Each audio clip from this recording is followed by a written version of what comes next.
BBOR, Black Box Online Radio, coming to you from West Virginia. BlackBoxNed88 on Instagram for the bonus podcast. And just a quick reminder, every Monday is Zodiac Mondays. Wednesday is an Ask Me Anything. That's an AMA, so please drop your questions below for things that you would like discussed here on the show. And Friday is an Anything Goes. Any subject is fair game, mostly talking about true crime, serial killers, the Zodiac Killer, but any subject is welcome. All right, so please share some ideas in the comment section about what you would like to hear about on this channel, and let's get started. Okay, hello everybody, and welcome to this special weekend episode of Black Box Online Radio. Over the past several weeks, we have been looking into the murder of Joan Webster from 1981, and a case that is connected to it, the murder of Maria Iannuzzi from 1979. These two are connected because the authorities believe to this day that they were committed by the same person, Leonard Paradiso, who was referred to as Boston's unknown serial killer. Maria Iannuzzi was murdered in 1979, and in this episode, we're going to look at an alternative suspect in her case, and that is her own boyfriend at the time, David Doyle. I regularly correspond with Eve Carson, who is the sister-in-law of Joan Webster, and she has also written a book about the subject called Mommy's a Mole, Whale of a Tale. There's another book out about Leonard Paradiso called just that, The Paradiso Files, which was written by Tim Burke, who was the prosecutor in the case, the former assistant district attorney. Leonard Paradiso was someone who was accused of an enormous amount of heinous activities in his life, other crimes such as rape, insurance fraud, various other illegal activities. But did he actually commit these murders? Right now we're going to go through a presentation that was created by Eve Carson, and she provided me with for this show, and then there'll be some skeptical challenges, there will be some questions, and more like a counter-argument and discussion at the end, so please stay tuned all the way until the end. The first thing I would like to do is to share these photos of Maria Iannuzzi and of David Doyle, the people that we will be discussing here. Eve Carson wants to begin by trying to point out how the authorities zoned in on Leonard Paradiso in an unjust way. And from the beginning, they wanted to vilify Paradiso for both the Iannuzzi murder and the murder of Joan Webster. In the early 1980s, Joan Webster hadn't even been located yet. She disappeared on November 28th of 1981 after leaving Logan Airport in Boston, Massachusetts, and her remains did not resurface until 1990, nearly 9 years later. There's also a theory out there that Joan Webster was murdered by the Zodiac Killer, and that's the subject of the book Time 17 by Gareth Penn, who believes that the murder of Joan Webster and the person who committed the murders in California in 1968 and 69, really all the way back to 1966, and Gareth Penn's theory are one and the same. Lots of people have their suspects. But with the murder of Maria Iannuzzi, which is mentioned in Time 17 as well, we also have to find out, did they get the right guy? Did the authorities convict the right person? Because unlike the murder of Joan Webster, there is a conviction in the Iannuzzi case, while the Assistant District Attorney Tim Burke believes to this day that Leonard Paradiso murdered Joan Webster. He was not convicted of that crime. He was convicted of Marie's murder in 1979, but the death of Joan Webster is simply attributed to the serial killer Leonard Paradiso, and since I've been looking into things in the true crime world, I just find that makes you more and more suspicious. But let's look at how we can provide some challenges to the authorities' claims. Number one, the first thing that Eve Carson wants to share with us is that Tim Burke was taking over a cold case, and the Boston Globe published an article about a triple homicide, and Burke hoped that it would refresh interest in the case and generate new leads, talking about an article written by Jeremiah Murphy. Somebody learned about this, and they wanted to get in touch with Tim Burke. And Burke claims that he got involved with the Marie Iannuzzi case and began pursuing Leonard Paradiso after receiving a call from Marie's sister, Kathy Leonti, after she read the article about the triple homicide. And yes, of course, that is a different case. But we have to point out some things here when, firstly, Eve Carson wants to try and discredit Tim's narrative, Tim Burke's narrative, that is. But I would actually like to read this segment here from Tim Burke's book, The Paradiso Files, on page 72. "Yeah, sure, why don't you tell me what happened?" he said to police without revealing his disappointment. He searched for a yellow legal pad and began to take notes as he listened impassively. "She was only 22 years old," the voice on the other end of the phone began. "She went to a wedding, and then a reception, at the Ship restaurant in Saugus. She and her boyfriend had a fight. He left, and then, afterward, she got a ride to a bar in East Boston near the airport. And then, from there, she left, sometime after midnight. The young woman's voice faltered, and she began to cry between each spoken word. They found her the next day. She was strangled and raped. Somebody killed her and dumped her body on the rocks near the Pines River in Saugus." This is, of course, talking about Marie Iannuzzi. Marie Iannuzzi was killed by strangulation. She was strangled with her own scarf, which had been tied into a double knot. Yeah, and if you ever look into this case, you will see that some sources describe the location of where she was found as being on the rocks there.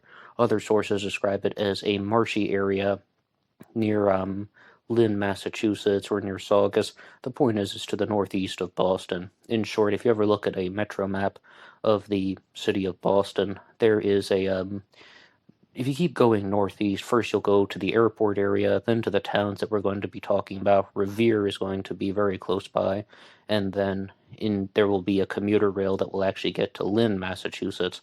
All of this is the northeast area of Boston, and then on beyond to some of the nearby towns.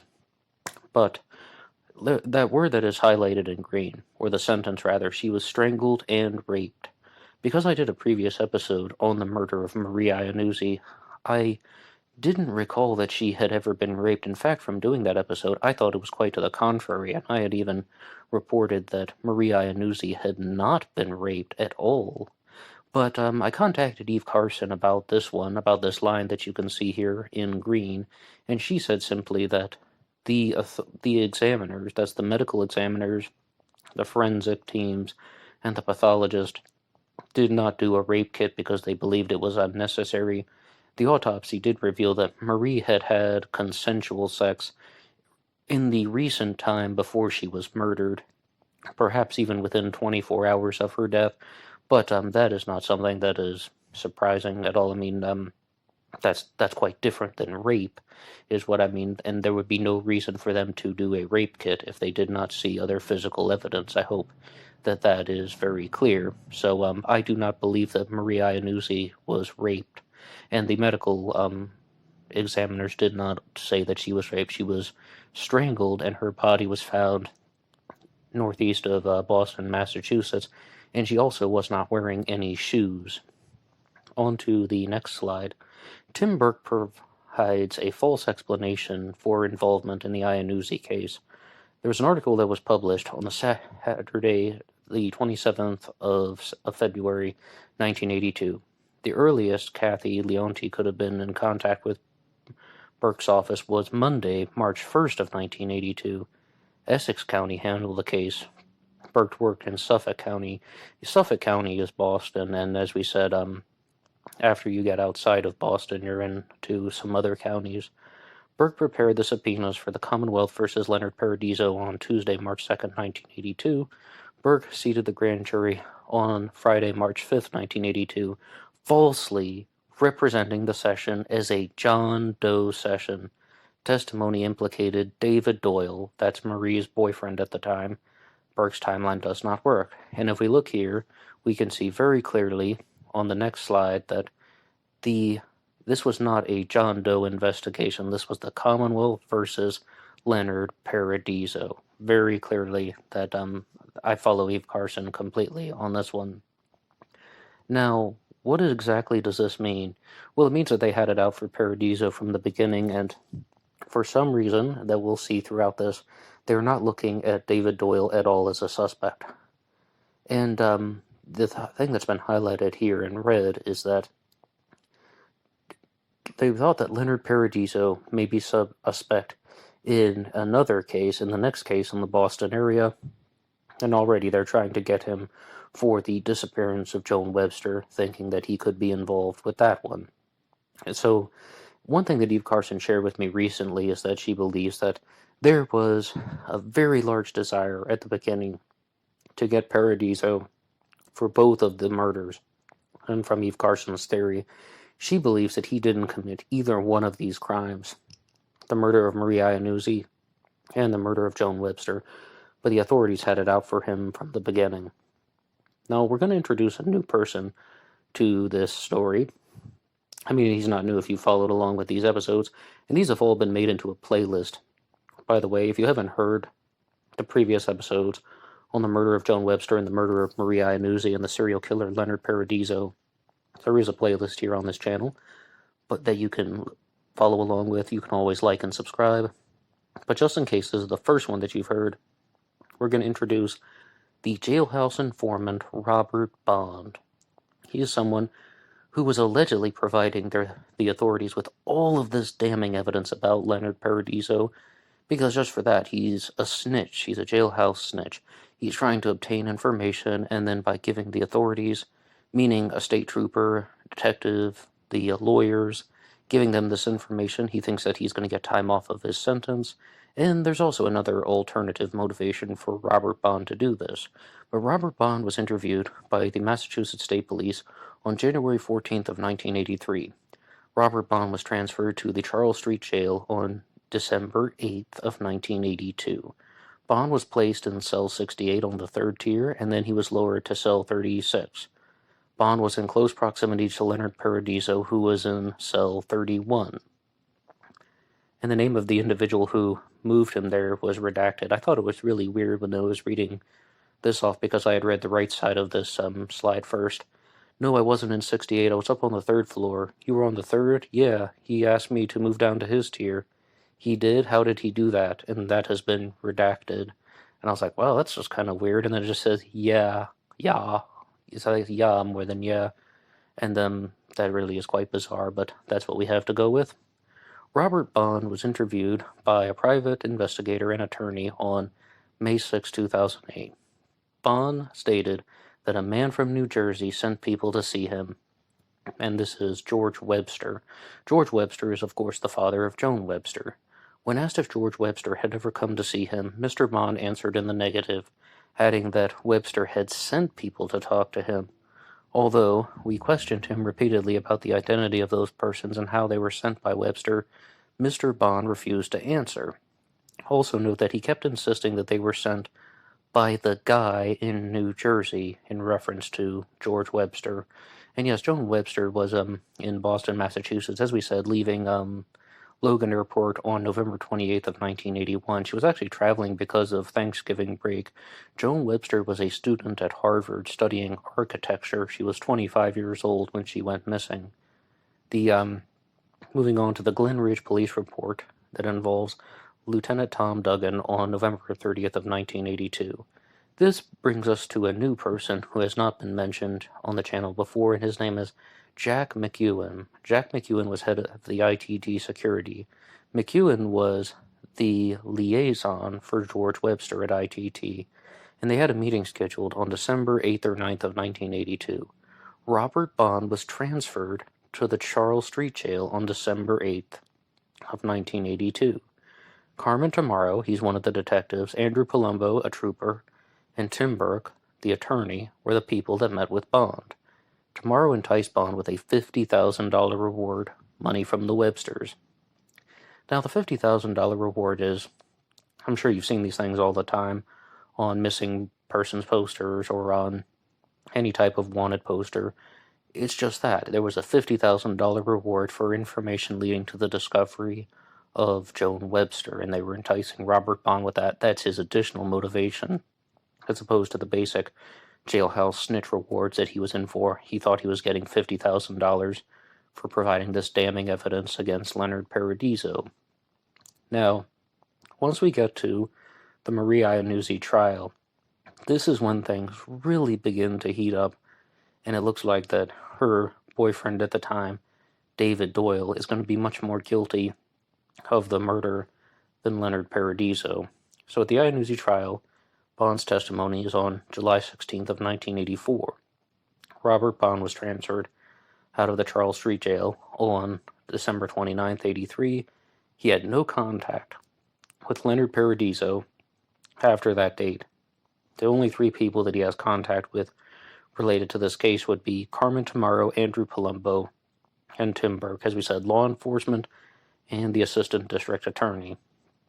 At the Marie Iannuzzi trial, Robert Bond testified on July 16th, 1983. And Robert Bond is going to have an enormous amount of information that he will share for someone whom Eve Carson has described as not having very strong mental faculties, and I will share some things about that throughout this recording. Robert Bond testified that during the Marie Iannuzzi trial on July 16, 1983, he testified that Paradiso drove Marie and his girlfriend from the Saugus house party on August 11th of 1969 and dropped Marie off at the Cardinale's Nest Bar. Cardinale is actually the name of the people who were the owners of it. That's why it's spelled differently. Bond claimed Paradiso dropped his girlfriend back in Revere and went back to the bar. See, these things are very important to remember. We're going to do a big review of this in a second. Bond places Candy Wyant, that's the girlfriend, at home in Revere, and Leonard Paradiso at the Cardinale's Nest Bar in East Boston at 11 p.m.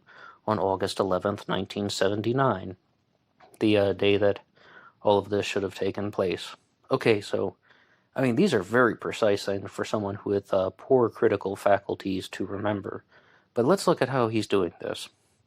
Okay, so Paradiso drops his girlfriend off at home in Revere, Massachusetts, which is also just on the northeastern side. There are many different towns. That's the thing about Massachusetts and the Boston metro area. Like, you cross a bridge and you're in a different town or city. But, so he drops his girlfriend home in Revere. Then he goes back to the bar where Marie is, and is Marie Iannuzzi in a vulnerable place. She's gotten into an argument with her boyfriend already that day. She's perhaps intoxicated after being at the wedding party, a house party, and now she's at a bar. So was she just in a vulnerable place, and did this person, Leonard Paradiso, who has already been accused of murders throughout the 1970s, continue his destructive tendencies? Well, let's look at the alternative timeline, because there is an eyewitness there named Vincent Milano who came forward and said that Paradiso, he was almost exonerated because of eyewitness accounts. So says Vincent Milano, that is. I want it to be clear. Vincent Milano's testimony will contradict that of the authorities. Leonard Paradiso, Candy Wyant, Marie Iannuzzi, and David Doyle attended Doyle's cousin's wedding on August 11th of 1979. Prior to that date, Paradiso did not know the victim. I had always wondered about that because when I was reading up on the murder of Marie Iannuzzi, it seemed definitively that absolutely every source you will read on this says that, in the murder of Joan Webster, Leonard Paradiso has no verifiable connection to Joan Webster. With the murder of Marie Iannuzzi, he was acquainted with her, and he was seen with her around the time that she disappeared on the night that she died. But that's the explanation that has been provided. They met because they were attending the wedding of David Doyle's cousin. They were casually introduced. Paradiso, Candy Wyant, and Marie Iannuzzi attended a house party in Saugus after the reception. Vincent Milano was present at his brother's wedding and at the party at his parents' home. Milano was an eyewitness. He placed Paradiso and Candy at his parents' home in Saugus at 11 p.m. on August 11th of 1979. The Cardinale's Nest Bar and the Milano's Milano's home, in Saugus are 30 minutes apart. The eyewitness contradicts Bond. Well, Robert Bond's story isn't looking very strong right there. And no matter what you think Robert Bond, the jailhouse informant's intentions are, that doesn't look well for his story. Things would not be going well for him if they are at the house at 11 p.m. and not at the bar, as Bond said. Does that mean that Bond is full of crap? Not completely, but it is definitely something that works against him. Let's go back to the Robert Bond testimony from the Marie Iannuzzi trial on July 16, 1984. Robert Bond claimed Paradiso drove Marie Iannuzzi and Candy Wyant from the house party on August 11th of 1979. Bond claimed that Paradiso dropped Marie off at the Cardinale's Nest Bar. Bond claimed Paradiso then drove Candy home to Revere. Bond claimed that Paradiso returned to the bar to hustle Marie and was there by 11 p.m. on August 11th of 1979. Well, that certainly couldn't be true. I mean, well, which one is it? Are they in the house 30 minutes away, or are they in the bar? And this is contradicted by Rosemary Milano Sullivan, the sister of the groom. So you have a second eyewitness, Vincent Milano, and now Rosemary Milano Sullivan are both saying that they support this alternative timeline. And that is really the thesis of the episode here, or the thesis of Eve Carson's presentation. And I would like to just read the statement that has been put forward by Rosemary Milano Sullivan. During the party, Maria Iannuzzi became loud and didn't want to go home. She had no way to get there. Sullivan's parents wanted Iannuzzi to go in a cab. Sullivan states that Paradiso asked Wyant to take Iannuzzi home. Sullivan states that she put Maria Iannuzzi in Candy Wyant's car. Candy Wyant then left the area with Maria Iannuzzi. It was between 11 and 12 p.m. Paradiso remained at the party. Wyant returned at a later time to pick up Paradiso. They stayed a short time, then left because Sullivan, and then Sullivan later heard on the news that Marie had been murdered. Well, you might be noticing one thing here. She says they were supposed to take her home, but then they ended up taking her to a bar, or some way, somehow, later this night. Marie does not go home. She goes to a bar. The Saugus Police Report Inspector Arthur Cook shares something on August 20th of 1979. Inspector Cook interviewed the employees of the Cardinale's Nest Bar. The bartender, Jimmy Cardinale, as I said, that's the family name, namesake of the bar. Jimmy Cardinale saw Marie in the bar at 1:45 a.m. on August 12, 1979. 3 other people were also present: Patty Cardinale, Patty Capozzi, and Carol Pinto, a patron. And this film shall also be referred to as Carol Syracuse in other things.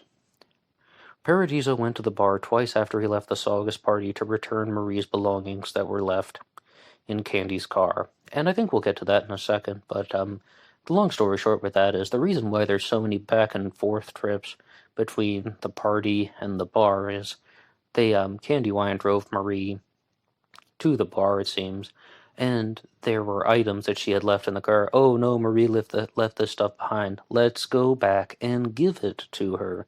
She left her belongings in the car. And now we'll see that this person here, who has been referred to as Carol Pinto, will now be referred to as Carol Syracuse. Marie Iannuzzi trial, Carol Syracuse testimony, July 18th, 1984. Carol Syracuse was a patron at the Cardinale's Nest Bar on August 11th and 12th of 1979. Marie asked Syracuse for a ride to another bar. According to the police report taken at the time of the murder, Syracuse spoke to Marie at 1:30 a.m. on August 12th of 1979. Paradiso held the door for Marie between 12:30 a.m. and 1 a.m. on August 12th, 1979. Marie returned to the bar and was seen by 4 eyewitnesses. This might be one of the most important slides in the entire presentation because this is one point that Eve Carson wanted to just, she just insisted that I get this one down. And that is that the prosecution, led by Tim Burke, wanted to cut off the timeline right there. I mean, you can see this section here. According to the police report taken at the time of the murder, Syracuse spoke to Marie at 1:30 a.m. on August 12, 1979. Paradiso held the door for Marie between 12:30 a.m. and 1 a.m. on August 12, 1979. what Eve said is the prosecution just cut it off right there. They're like, aha, look, Leonard Paradiso was the last person to have ever seen Marie alive. But Marie returned to the bar and was seen by 4 eyewitnesses. So that is something that is also not holding up well with the prosecution's timeline, but because this one is so important, please stick around to the end because we will address this in the Skeptical Challenge section. Now we're going to introduce the judge in this case, and his name is Judge Donahue, and he is going to cut out the evidence of Carol Syracuse at the Marie Iannuzzi trial on July 19th of 1984. I'll just read his statement here. As to the prior recollection or recorded statement of Syracuse, she was shown the statement, and it did not refresh her recollection. She never even said that she made the statement. She never said that it was true. I think if you read Justice Leocas in the Handbook of Massachusetts Evidence, you'll find that there are 3 conditions that must be met before a statement can be admitted. You have not met any one of the 3. So that testimony was disallowed. Then Judge Donahue also disallowed the prior statement from the witness Anne Marie Kenney. And let's just go through that one right now. Anne Marie Kenney was at the grand jury testimony on March 5th of 1982, and the witness corroborated a prior bad act. The bad act is not from Leonard Paradiso, but from David Doyle. Crystalisi said she would come. She moved later on, and she stayed with me for a while and hung out. She said she was also going back to Chris's home. I said, did he really strangle you? And I don't want to go. She had long red marks on her neck. And she says, he tried to strangle me. So this is talking about the prior bad act of David Doyle. That maybe even before Maria's murdered, at one time he tried to strangle her, not to death, but enough to leave long red marks on her neck. Here is one of the absolute biggest pieces of evidence, and this could even be a challenge question in itself. Do you believe this next part of it? And that is that there's someone named David Delaria. David Delaria spoke to the police on July 16th of 1981. Delaria indicated that David Doyle confessed to Marie's murder when drinking and doing drugs. Delaria was also a substance abuser. Delaria testified in court that Doyle attacked him on 2 occasions for ratting on him, and Delaria filed attempted murder allegations.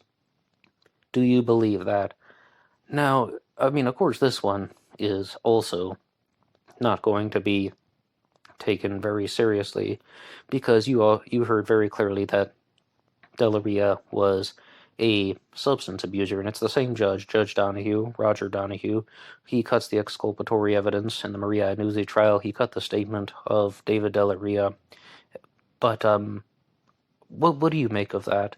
Because it says very clearly on that same slide that Delaria is also a substance abuser, and if somebody are also drunk and high on drugs, do you put any weight in that confession? Do you think that's valid? Or is somebody not in the appropriate state of mind to have received a confession like that and have it entered into evidence?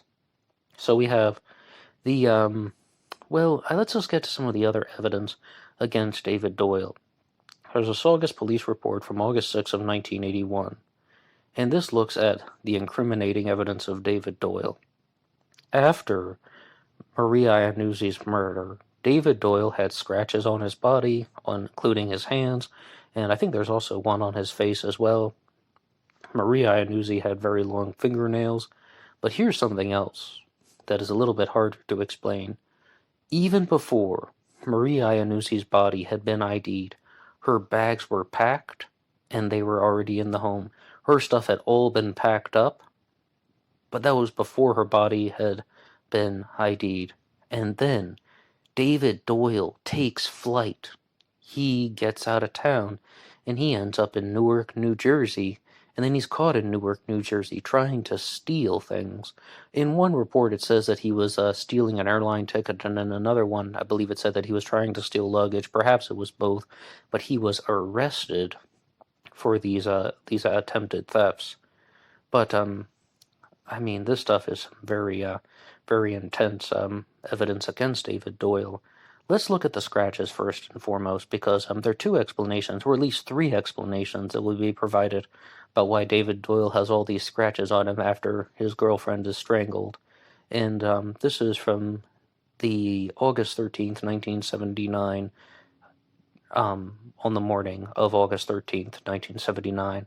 And he was sitting on his hands, and I noticed that there were scratches that when he got up off the chair. So said Jean Day, Marie's stepsister, and when she testified on March 5th of 1982, and they were pretty good gouges. Let's look at some more things about the scratches. They look like they were dug in deeply and pulled, like 4 fingers had been dug in deeply.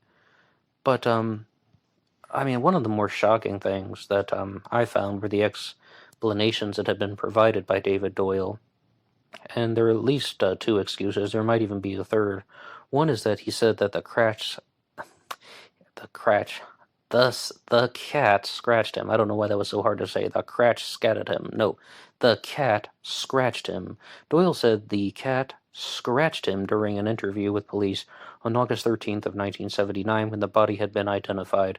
Doyle claimed he got into a fight in a bar across from the wake during the grand jury testimony on March 5th of 1982 and the Iannuzzi trial on July 17th of 1984. So, first excuse is the cat, the second is that he got into a fight. But about the cat, this is my absolute favorite piece of evidence, and I shouldn't say that, but it is. At the time, there was no cat. They didn't even have a cat. Maria Iannuzzi's grand jury, which featured Kathy Leonti's testimony on March 5th of 1982, states that Kathy Leonti was Marie's sister. She's also the person that contacted Tim Burke, allegedly, according to his book, The Paradiso Files. We mentioned her at the beginning. Kathy testified that Marie's cat ran away a month before she was murdered.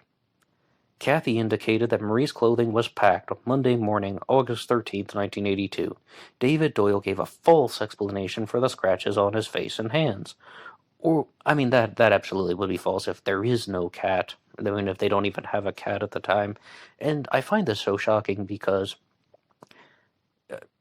when we look at the murder of Joan Webster in 1981, which is also attributed to Leonard Paradiso, they created this whole story of how they believe that Leonard Paradiso abducted Joan Webster after leaving Boston Logan Airport.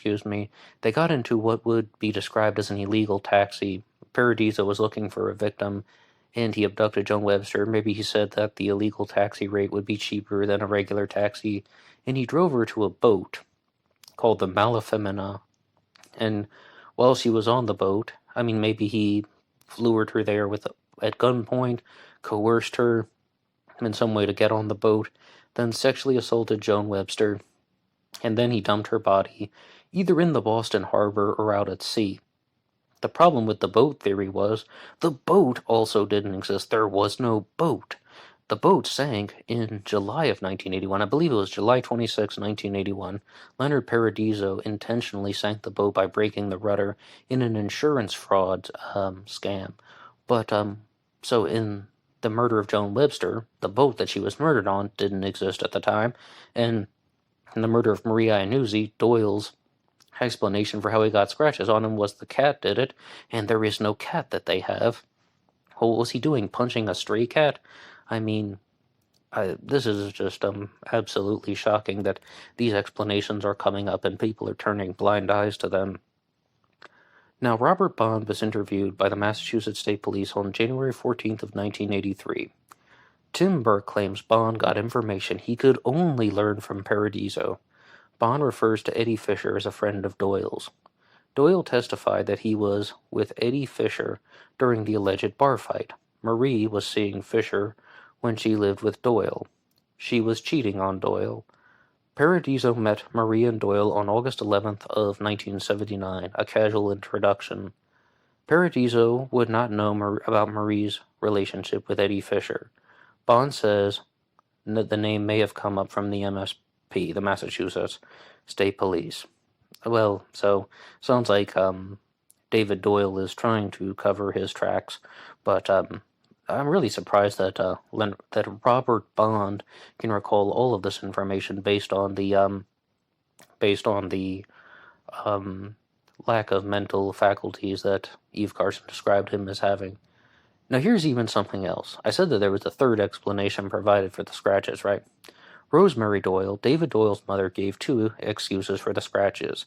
And she gave these to Inspector Howard Long, August 20th, 1979, and the Marie Iannuzzi trial, again she said it, on July 17th of 1984. Mrs. Doyle said the scratches were from a car accident in June to the police on August 20th of 1979, and then Mrs. Doyle said David got the scratches by falling from the MBTA platform during the trial on July 17th, 1984. MBTA, I should know what that means. Does that mean Massachusetts Boston Transit Authority or something like that? And that sounds like some type of public transport area. But there are actually 4 excuses, not even 3 of them. I remembered the one about the car accident, but now he got them from falling down. So he was in a bar fight, he got beaten up by a cat, and then he got them by falling down, and then he got into a car accident. I mean, are all of these true? Did the cat steal his car, and did he chase the cat to a bar, and then the cat beat him up? Oh, wait, there was no cat. The cat ran away. Even that ridiculous theory that I just put out there wouldn't possibly work, because there was no cat. I mean, if all of this is true, of course. So, 4 explanations about how he got these scratches, or the other one would be that he was involved with the murder of Marie Iannuzzi, and she scratched him during their altercation. As we said, Marie was strangled with her own scarf, and you can imagine someone fighting for their life. Jean Day, Marie's stepsister, gave testimony at the Iannuzzi grand jury trial on March 5th of 1982. And it says, in the apartment Monday, did you see the boxes? And this is referring to Marie's belongings that were packed at 6:45 a.m. on August 13th of 79. In the apartment Monday, did you see the boxes? And the answer is, her clothes were all packed. What time was that? I would say about 6:45 in the morning. Her clothes were packed then. Yes.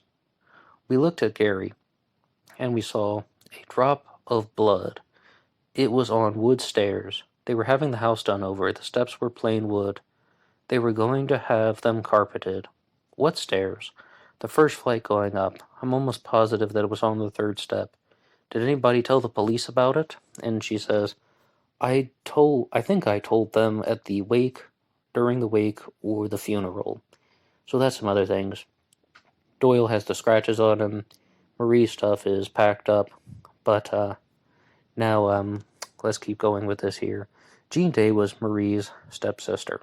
She testified at the Iannuzzi grand jury trial on March 5th of 82. Jean saw severe fresh scratches on David Doyle's hands on Monday, August 13th of 1979. About those dates, to be very clear. The parties and the wedding and going to the bar, that's all on August 11th of 1979. On August 12th, Marie is murdered in the early AM hours.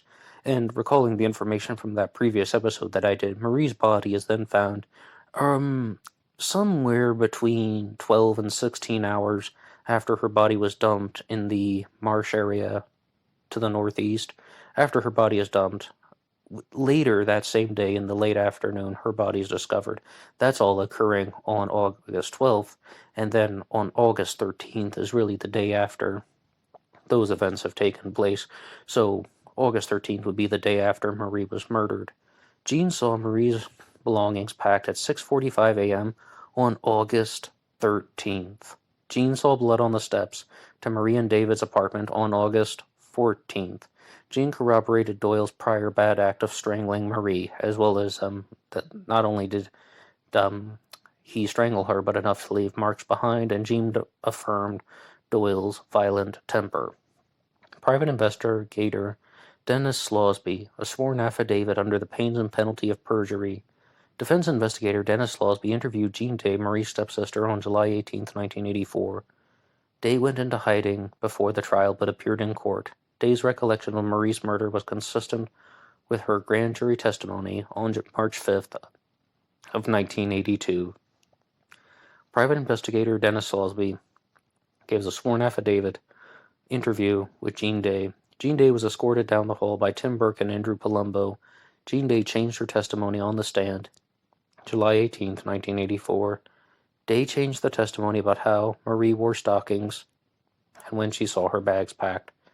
Now it says here, Mrs. Day was escorted to the said location at about 1:30 p.m.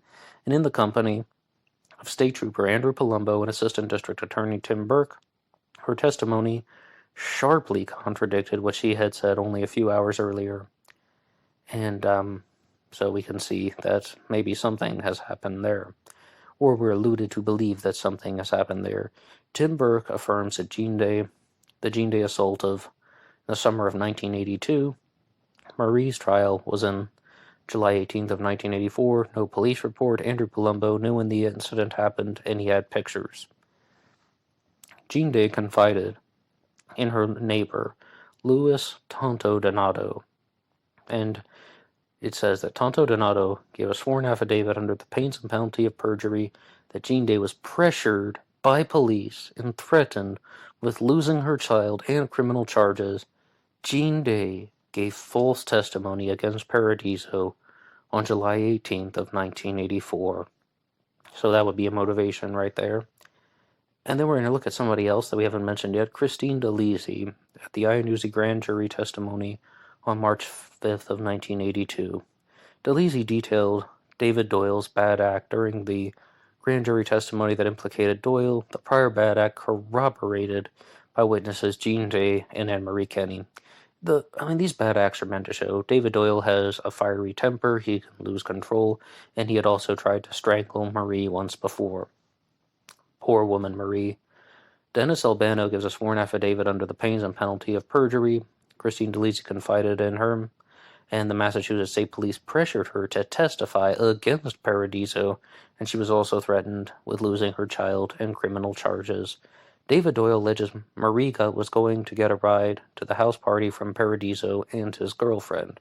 This is the stuff that I think is more valuable about exposing the weaknesses. Or just some very important things right here. And that is that Leonard Paradiso was not the person who originally drove Marie Iannuzzi. That was his girlfriend, Candy Wayand. And they also said that Paradiso was at the bar at 11 p.m., and it appears that he was not. He was at the house party. And it also says that Paradiso was the last person to see Marie alive, that he held the door open for her when she walked out, but then it appears that she did re-enter the bar. But please stay tuned until the end, because we will explore all of these. And there's the New Jersey police report talking about David Doyle's arrest, and you can see very clearly here, David Thomas Doyle was arrested in Newark, New Jersey as Edward Day Haas. Is somebody on the run? Is somebody trying to evade capture because they knew that they had done something bad? Belongings packed, has scratches on his body, using an alias. He fled the state. What really is going on here? Andrew Palumbo testified at the Marie Iannuzzi trial, July 16, 1984, that David Doyle was not a suspect in his mind. And Judge Roger Donahue, I'll just read his statement once again. Again, I understand. I think all of the testimony, there is sufficient evidence on the rape charge for the jury to find the defendant guilty to a point beyond reasonable doubt. That is, looking at the evidence as best light and all favorable inference for the Commonwealth. I think the same is true of the murder charges. So, Eve Carson has written that Judge Roger Donahue predetermined Paradiso's guilt. Did Tim Burke gain a wrongful conviction against Leonard Paradiso for the murder of Marie Iannuzzi on July 22, 1984? That's the conviction date, of course. As we said previously, Marie would have been murdered on August 12th of 1979. August 11th was the night that went over into August 12th, the early AM hours. And what really happened? Eve Carson is quite solid that she believes David Doyle was guilty of this crime. But if you would stay tuned, we will find out some more things about the challenges to this narrative. And I'm sure there must be something that you're thinking of right now, and you can put your idea in the comments section below. What do you think happened to Marie Iannuzzi, and do you believe the alternative narrative that she was murdered by her boyfriend, David Doyle? That's all for me, and we will be right back after this. You are listening to Blackbox Online Radio. This show is brought to you by TeeSpring. Feel free to check out the merchandise. Almost all sizes and colors are listed. Blackbox Online Radio. And remember YouTube Premium. You can download the show, take it on the go, anywhere and anyhow. Please like and subscribe. Grazie mille. Okay, hello everybody, and we are back. In this segment here, we are going to provide an overall discussion of the murder of Maria Iannuzzi that could go in any direction.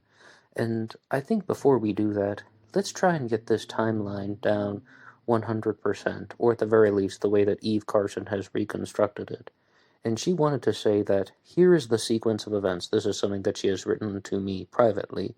Here is the sequence of events. Leonard Paradiso, his girlfriend Candy Wayand, David Doyle, and Maria Iannuzzi went to a wedding on August 11th of 1969. The groom was Doyle's cousin Michael Milano. The wedding reception was held at the Ship Restaurant. Paradiso and Candy Wayand were casually introduced to Maria Iannuzzi in a "hi, nice to meet you" sort of intro. David Doyle ripped his pants at the reception and got into a shouting match with Marie in front of all the guests. Doyle left and went home with his parents.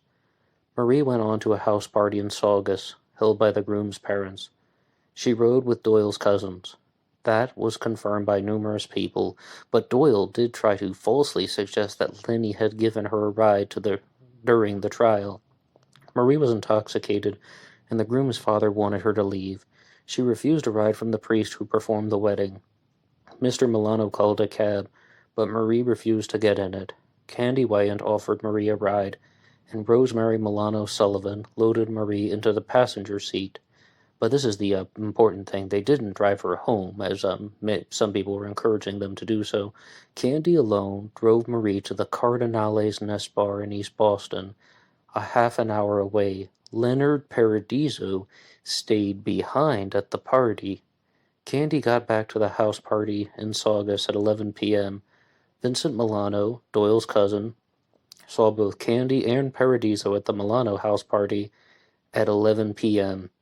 Marie was already gone. And if her timeline is correct, which would be quite different than that jailhouse informant Robert Bonds, but if her timeline is correct, then Marie is at the bar at 11 p.m., and she was driven there by Paradiso's girlfriend Candy Wayand. So then the only other thing to add is that, to clarify, Candy drove Marie to the bar, not Paradiso. He stayed at the house party. But this is hardly relevant to anything the prosecution would put forward for the following reason.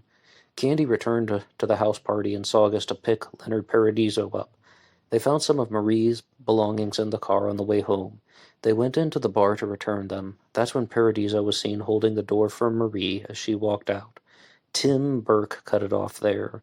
But Marie came back to the bar and was seen by 4 eyewitnesses around closing time. Bond's story was made up. And that is the end of it there. But my first challenge would be, and it's not even exactly a challenge, it's more or less just something that would give some type of reasonable doubt.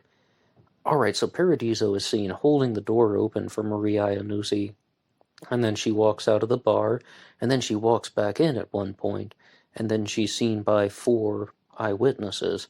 I completely understand the narrative that the district attorney didn't talk about that, but how does that guarantee that at a later date, or later time, that Paradiso didn't abduct an intoxicated Maria Iannuzzi and take her to that marshy area near the Pine River? I mean, how does that guarantee that Paradiso ended all contact? If he's last seen holding the door open for her, I mean, he was with her on the night of her murder, and he was also one of the last people to see her alive. And it's not that I doubt Eve Carson's theory. In fact, I think she is heavily, heavily shown how the prosecution's timeline is incorrect. But if you were sitting on a jury and you had to decide, which one is this? Beyond a reasonable doubt, beyond the shadow of a doubt. I mean, if I were one of the attorneys in that one, I would simply try to highlight that. I mean, is it not possible that Paradiso could have had access to Marie later on in the evening? But Paradiso was convicted for the murder of Marie Iannuzzi, and the district attorney, Tim Burke, insists to this day that Leonard Paradiso was responsible for both the murders of Joan Webster and Marie Iannuzzi. Some of the other points that I had questions about in the presentation were, Robert Bond is this jailhouse informant, right? But he keeps referring to a man in New Jersey, and Eve Carson has identified him as George Webster, the father of Joan Webster, and I simply wanted to know, how did you know that he was the man from New Jersey if he's not identified by name? And her simple response is that there was only one man from New Jersey. It had to have been George Webster. And the long story short with that one is, if you go through some of the Joan Webster episodes here on this channel, I hope you have heard all of them, but Eve Carson will even say that George Webster should be a suspect in the murder of his own daughter, not exactly the trigger man or the person who murdered Joan Webster. She wasn't shot. I shouldn't have used that word, trigger man. The person who delivered the fatal blow. Joan was killed with blunt force trauma, and she has viewed him as a suspect, not for being the person who delivered the fatal blow, but maybe having his daughter set up because she had information about a dark family secret. George Webster had passed away in 2018.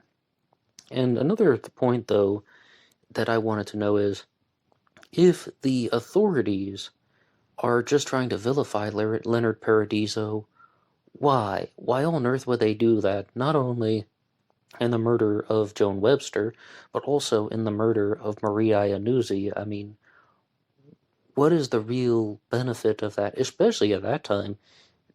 How did they even know that Joan Webster was murdered? I mean, her remains didn't surface until years later, nearly, it's well over half a decade until her remains resurfaced in 1990. So, what's their angle in all of this?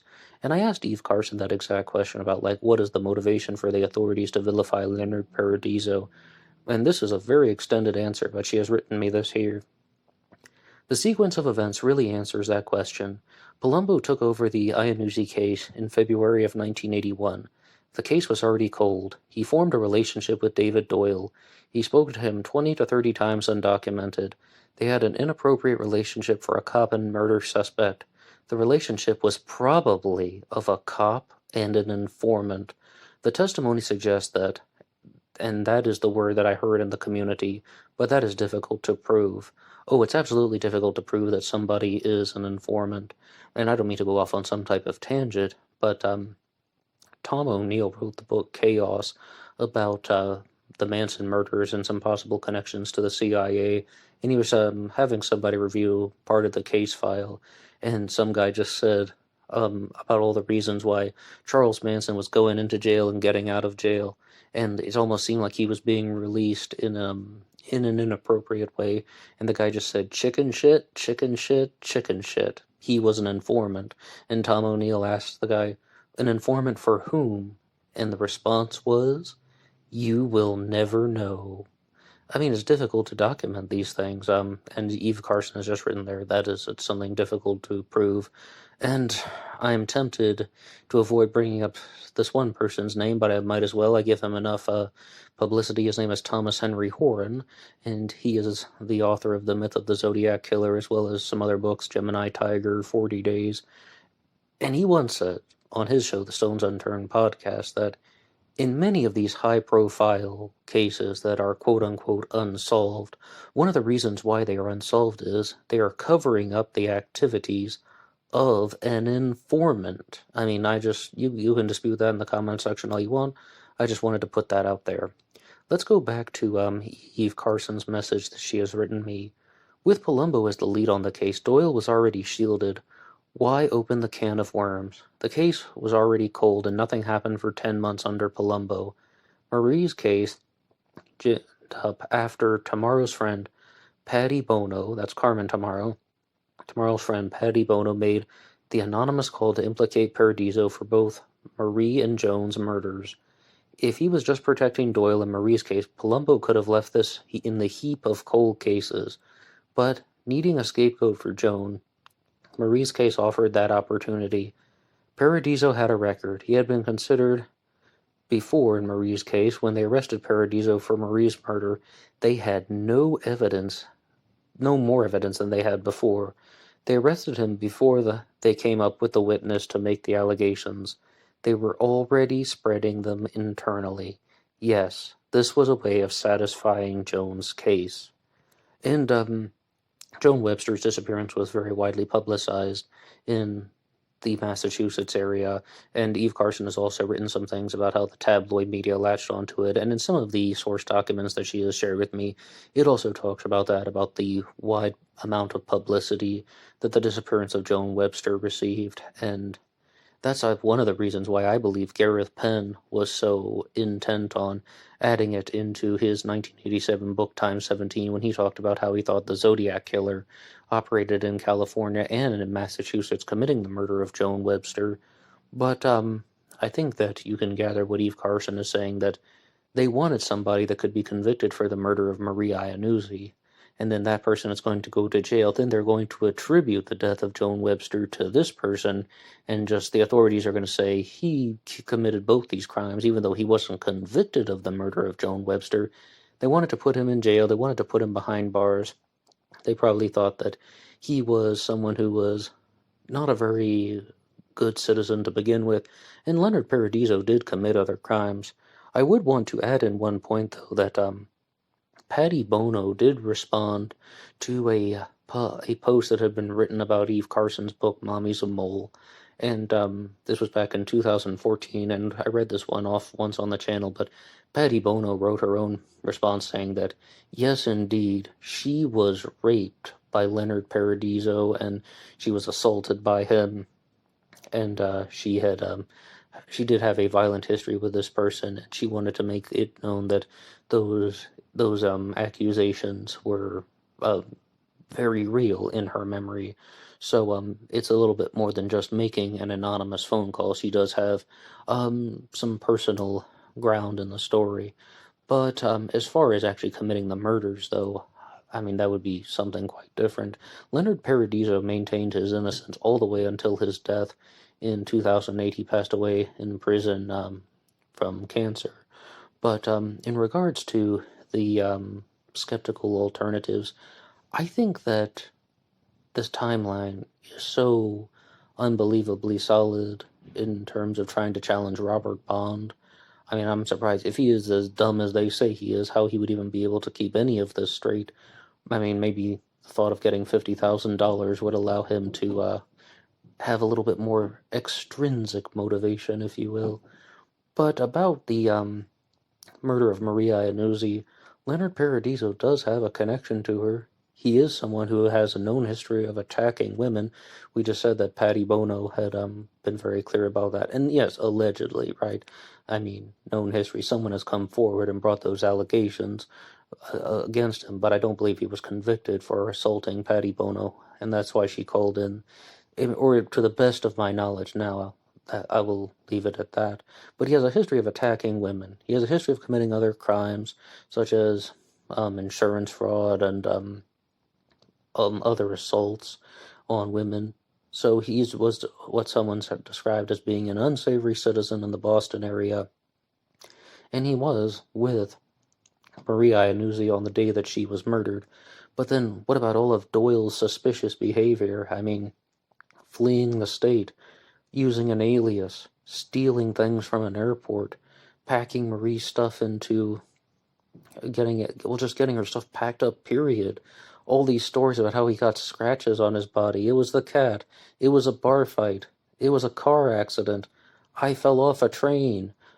I shouldn't even be silly about that, but it is silly when we go through that. It is quite ridiculous, all those explanations, when another possibility could be that he strangled his own girlfriend. But I do need to be very, very clear. David Doyle was not convicted of this. Leonard Paradiso is. I'm just trying to watch what I say. And that also brought up a question that I had for Eve Carson. Marie Iannuzzi was strangled. with her own scarf, which had been tied in a double knot. And I asked that was this double knot something that Marie had on the scarf to be fashionable, or is this something that the killer would have tied? Like, meaning, I think you can imagine a scarf just hanging lightly that has been tied in something as an accessory, or was this something that the killer did to her? And Eve Carson's simple response was that Doyle would have flown into rage and would have pulled the scarf back, and the double knot was tied from behind. So I don't know. That definitely seems a little bit more cold and methodical, as opposed to rage-filled to me. But anything is possible. And the fact of the matter is, Marie Iannuzzi was murdered in 1979. Big rest in peace to her. And it's highly possible that they did not convict the right person in the murder of Marie Iannuzzi, and they're trying to go with this serial killer legend that they wanted to create, Leonard Paradiso, the Quahog, Boston's unknown serial killer. But did he actually commit these crimes? It's really not looking good for the authorities, especially with all of this damning evidence against David Doyle, and as well as the implausible nature of the boat theory regarding Joan Webster's death. Now, that doesn't mean for a second that a suspect can be convicted for the murder of Joan Webster. I mean, simply based on saying that the authorities got it wrong. That would just mean that Leonard Paradiso didn't murder Joan Webster on his boat, or that he wasn't the person who strangled Marie Iannuzzi with that scarf. But one more rest in peace to Marie, and rest in peace to Joan Webster. Thank you for listening to this episode. And as always, you can hit the like button, subscribe, ring the notification bell, and anybody can write the show at BlackBoxOnlineRadio at AOL.com. That's posted in the description box here. I also have a Facebook page, and that's in the description box as well. And you can write me in the DMs on Instagram, BlackBoxNid88. And if there's anything that you would like to share about the murder of Marie Iannuzzi, please put your idea in the comments section below down there. Any comments on the case are welcome. And I will see you guys on Instagram for the bonus podcast. Until next time.